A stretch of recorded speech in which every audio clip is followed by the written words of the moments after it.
ख़वातीन व हज़रात अस्सलामु अलैकुम। मेरा नाम तासीर मलिक है और आप मुझे तासीर मलिक ऑफिशियल पे सुन रहे हैं। कुछ आम तरीन डेवलपमेंट्स हैं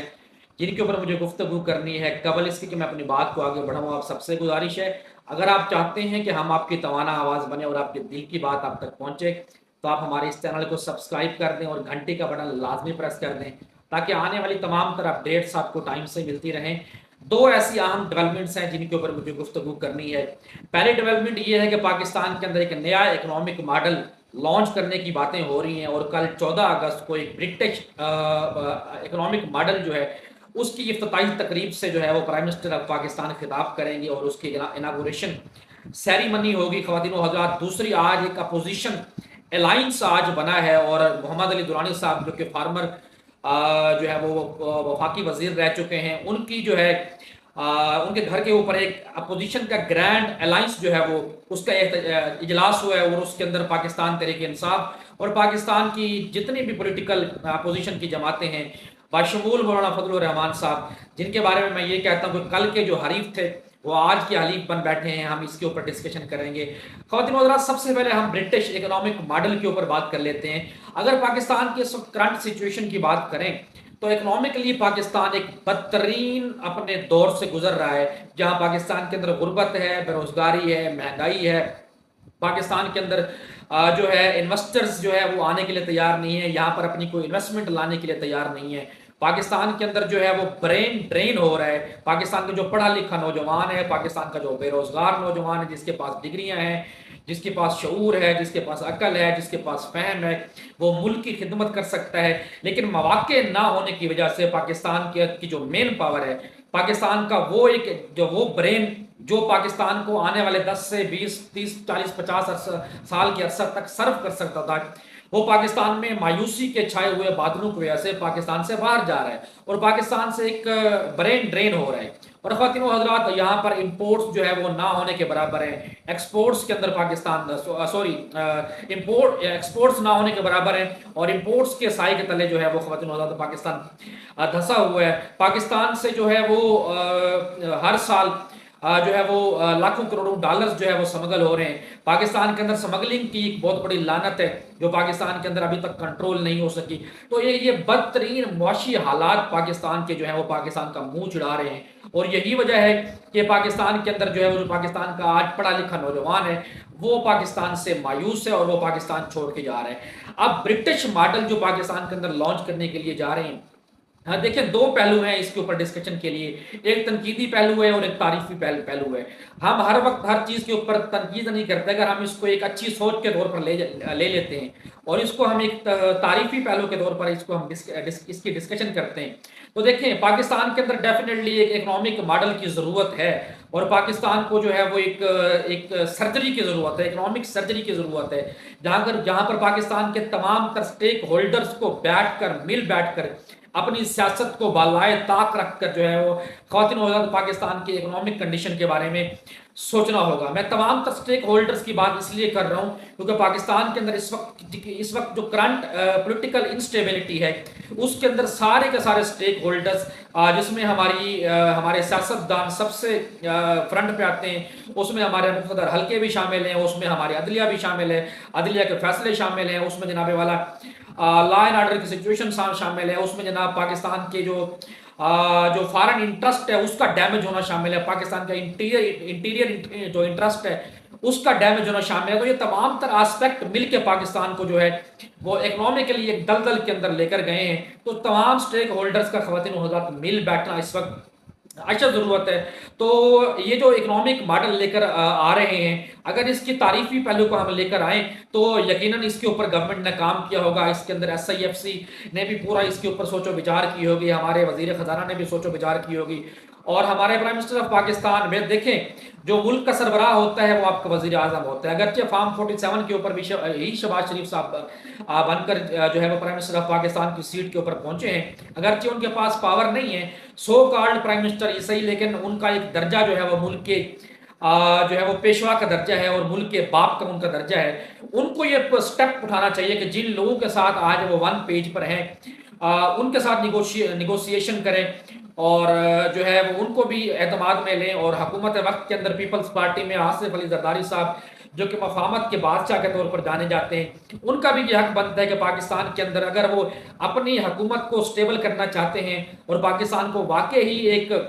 जो इकोनॉमिक गर्दाब के अंदर पाकिस्तान फंसा हुआ है, इससे ख़वातीन हज़रात अगर पाकिस्तान को बाहर निकालना है तो ये जो पाकिस्तान की हुकूमत के अंदर बैठे हुए स्टेक होल्डर्स हैं, इनको एक कदम आगे आकर अपोजिशन के साथ बात करनी होगी। हर वक्त जो है वो चादर चार दीवारी की पामाली, हर वक्त आइन और कानून की पामाली,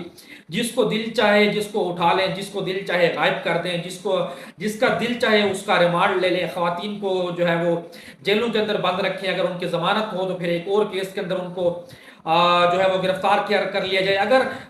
सिचुएशन यही रहनी है और इस हुकूमत वक्त ने यही सब कुछ करना है तो पाकिस्तान के अंदर कोई भी इकोनॉमिक जो मॉडल है वो ख़वातीन हज़रात कामयाब होने वाला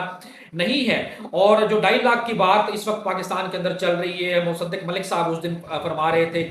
और राना सनाउल्लाह साहब भी ये बात जब उन्होंने ये बात मान ली है कि इमरान खान साहब जो है वो पाकिस्तान के एक बहुत बड़े स्टेक होल्डर हैं, उनकी एक पॉलिटिकल एग्जिस्टेंस है और वो पाकिस्तान के अंदर एक बहुत बड़ी पॉलिटिकल एंटिटी है, इनफैक्ट वो पाकिस्तान के सबसे बड़े पॉलिटिकल एंटिटी हैं। तो अगर उनके साथ बातचीत करनी है, उनके साथ निगोशिएशन करनी है तो हुकूमत को जो है वो एक स्टेप पीछे जाना पड़ेगा। हुकूमत का जो एक दर्जा होता है वो माई बाप का दर्जा होता है, उनको इन तमाम तर पॉलिटिकल विक्टिमाइजेशन से ख़वातीन हज़रात अपने आप को पीछे लेकर जाना होगा और फिर इमरान खान साहब को जो है वो अपनी जिद छोड़नी होगी। इमरान खान साहब जो आज एक बड़े जिसे कहते हैं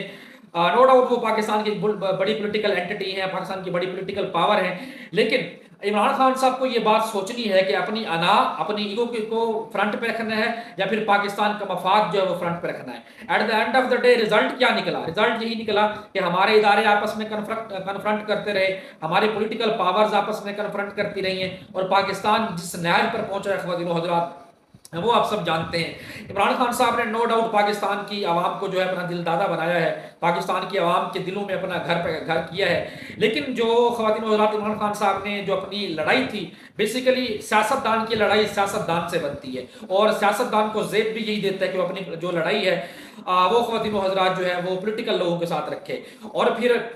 नो डाउट मैं यहाँ पर जो मुक़्तदर हल्के हैं उनको इन तमाम तर चीज़ों से बरीउज़्ज़िम्मा करार नहीं दे रहा। जनरल फैज़ हमीद साहब की जो कल गिरफ्तारी हुई है और फिर जनरल बाजवा साहब जो सियासत के अंदर इन्वॉल्व रहे हैं, ये सारी चीज़ें जो हमारी एस्टैब्लिशमेंट करती रही है, नो डाउट इनको भी जो है वो पीछे हटना चाहिए और जो है वो अपने आप को अपने आईनी और कानूनी जो उनका अमल है उस तक उनको महदूद करना चाहिए। लेकिन यहाँ पर जो सबसे बड़ा फॉल्ट है ख़वातीन हज़रात वो हमारे पॉलिटिशियंस का है। हमारे पॉलिटिशियंस बेसिकली एंटी एस्टैब्लिशमेंट जब भी कोई नैरेटिव पब्लिक के अंदर लेकर जाते हैं तो ये सोच कर लेकर जाते हैं कि पूरे पाकिस्तान के अंदर चूंकि एंटी एस्टैब्लिशमेंट नैरेटिव सेल होता है और अगर हम एंटी एस्टैब्लिशमेंट नैरेटिव फॉर्म करेंगे तो अवाम उन्नास के अंदर हमारी पजीराई हमें मिलेगी और फिर दोबारा जाकर चाहे इनकी जितनी भी मुखालफत हो जाए फिर भी ख़वातीन हज़रात इनका जो सबसे बड़ा मसला है, सबसे बड़ा मुद्दा है वो ये है कि फिर भी जाकर ये एस्टैब्लिशमेंट के पाँव में पड़ते हैं और फिर भी उन्हीं को जो है वो मदद के लिए पुकारते हैं। आज इमरान खान साहब को आप देख लें कि खान साहब जो है एक तरफ कहते हैं कि DGISI जो है DGISPR जो है वो 24 घंटे जो है वो प्रेस कॉन्फ्रेंस करके पाकिस्तान तहरीक इंसाफ को रगड़ा लगा रहे हैं, उनको जो है वो फितना करार दे रहे हैं, उनको जो है वो एक फितने वाले टोले के तौर पर उनको इंतशारी टोले से तशबीह दे रहे हैं। तो खान साहब कम तो आप भी नहीं कर रहे, आप क्या करते हैं आप भी जो आगे बढ़कर बाउंसर मारते हो, जो यार्कर मारते हैं और जनाब यार्कर के बिटवीन द लेग्स आप जो जाकर हिट करने की कोशिश करते हैं, आपके बयानात रिकॉर्ड के ऊपर हैं। आपने जो पिछले जो 22-24 माह के अंदर आपने जो अपनी लड़ाई आपने पॉलिटिकली लड़नी थी वो आपने पाकिस्तान की सबसे बड़े मुनज़्ज़म इदारे के साथ आपने लड़ने की कोशिश की और फिर आप उन्हीं के साथ लड़ रहे हैं खान साहब जिनके सहारे पे आप आए थे। तो खान साहब आपको भी एक कदम पीछे हटना होगा और जो पॉलिटिकल जो मामलात हैं इनको तय करने के लिए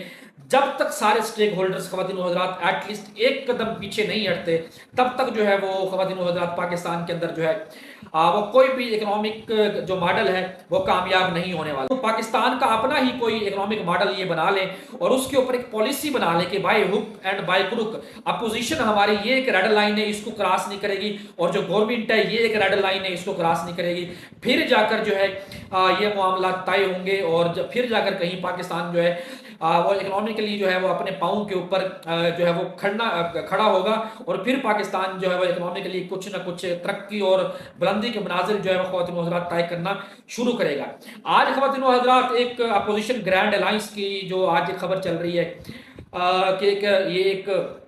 इजलास हुआ है जनाब, इसको हेड किया है, इसको जनाब होस्ट किया है मोहम्मद अली दुरानी साहब ने, और इसके अंदर सारे अपोजिशन पार्टीज़ के लोग शामिल थे। इसमें जनाब फजलुर रहमान शाह साहब भी शामिल थे, बैरिस्टर गौर साहब भी शामिल थे, उमर अयूब साहब भी शामिल थे और शिबली फराज साहब भी शामिल थे जो पाकिस्तान तहरीक इंसाफ को रिप्रेजेंट कर रहे थे। GDA भी इसको रिप्रेजेंट कर रही थी, जमात इस्लामी भी इसको जो है वो रिप्रेजेंट कर रही थी, जिसके बारे में मुझे कोई उम्मीद नहीं थी कि जमात इस्लामी पाकिस्तान तहरीक इंसाफ के साथ आकर बैठेगी। इसमें महमूद खान अचकज़ई साहब भी शामिल थे और ख़वातीन व हज़रात जो सबसे बड़ी जो मुझे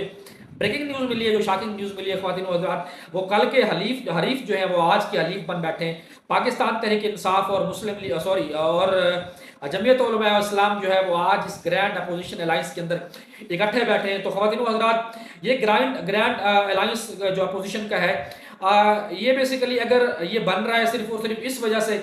कि इन्होंने अपने जो है वो एक दूसरे को अपना सहारा देना है, अपना जो है वो कंधा देना है कि जहाँ पर जिन जगहों पर इनके मफादात आपस में मिलते हैं वहाँ पर एक दूसरे को सहारा देंगे। तो ख़वातीन व हज़रात, फिर इस मुल्क के लिए ये कुछ भी नहीं कर रहे। अगर इनका एजेंडा यही है कि पाकिस्तान के अंदर आइन कानून और जमहूरियत की बालादस्ती के लिए इस अलायंस को जो है वो फॉर्म किया गया है और ये अलायंस प्रैक्टिकली आइन और कानून की बालादस्ती के लिए काम करता है, तो फिर जो है ख़वातीन व हज़रात, ये पाकिस्तान का सबसे बड़ा अलायंस और सबसे कामयाब अलायंस साबित होगा। और अगर ये जो है वो ये अलायंस इन तमाम तर चीज़ों से हट के, नो डाउट पाकिस्तान के अंदर इस वक्त जो है वो आइन और कानून जो है वो तकरीबन मुअत्तल है, जहाँ पर जिस कदर पाकिस्तान में आइन शिकनी हो रही है, पाकिस्तान के अंदर अदालती फैसले जो है वो नहीं माने जा रहे, पाकिस्तान के अंदर इंसानी हकूक़ की जो खिलाफ वर्जियाँ हो रही हैं, तो नो डाउट पाकिस्तान के अंदर जो है आइन जुज़वी तौर पर, कुली तौर पर ना सही तो जुज़वी तौर पर लाजमी मुअत्तल है और आइन और कानून की बालादस्ती के लिए तमाम स्टेक होल्डर्स को जो है ख़वातीन व हज़रात वो मिल बैठ कर काम करना चाहिए। लेकिन जो बात मैं आपसे करना चाहता हूँ वो ये है कि इस पूरे अलायंस के अंदर ख़वातीन व हज़रात जो मौलाना फजलुर रहमान साहब हैं, आप कभी भी उनका टिल्ड PDM से ख़त्म नहीं कर सकते। आप कुछ भी कर लें, उनके जो दरीना ताल्लुकात हैं मुस्लिम नवाज के साथ, पाकिस्तान पीपल्स पार्टी के साथ, आप उनको कभी भी ख़त्म नहीं कर सकते। आप उनके साथ किसी भी किस्म की नेगोशिएशन कर लें, किसी भी किस्म के मामलात तय कर लें, तो वो हमेशा उनका जो टिल्ड है वो नेचुरली सूट करता है पाकिस्तान मुस्लिम लीग नून के साथ और पाकिस्तान पीपल्स पार्टी के साथ, और फिर उनका जो एक नेचुरल अपोजिशन है वो पाकिस्तान तहरीक इंसाफ है, KPK के अंदर जो है ख़वातीन व हज़रात वो बेसिकली जमीयत उलमा इस्लाम का वोट बैंक है और पाकिस्तान तहरीक इंसाफ वहाँ की हुक्मरान जमात है। तो ये एक अननेचुरल किस्म का ग्रांड जो एक इनकी जो आपस में पार्टनरशिप बनने जा रही है ग्रैंड अलायंस के अंदर, इसको किस तरीके से फर्दर मुस्तकबिल में ये आगे लेकर चलेंगे। बहरहाल मुझे नहीं लगता कि पाकिस्तान तहरीक इंसाफ और मौलाना फजलुर रहमान साहब जो है वो कभी एक साथ चल सके, क्योंकि मौलाना फजलुर रहमान साहब हमेशा लाडले रहे। मौलाना फजलुर रहमान साहब हमेशा मुस्लिम लीग नून को सपोर्ट करते रहे, पीपल्स पार्टी को सपोर्ट करते रहे और बदले में वो जो है वो मौलाना फजलुर रहमान साहब की हर बात मानते थे।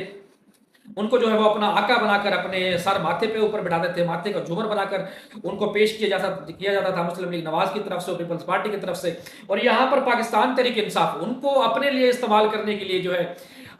वो ग्रैंड अलायंस के अंदर लेकर आई है। तो ये एक नेचुरल अलायंस बनता नहीं है। तो ख़वातीन व हज़रात, ये आज की डेवलपमेंट थी जिनके बारे में मैंने आपको आगाह किया। बहुत जल्द आपसे मुलाकात होती है। ख़वातीन व हज़रात, अपना बहुत सारा ख्याल रखिएगा। जज़ाकल्लाह।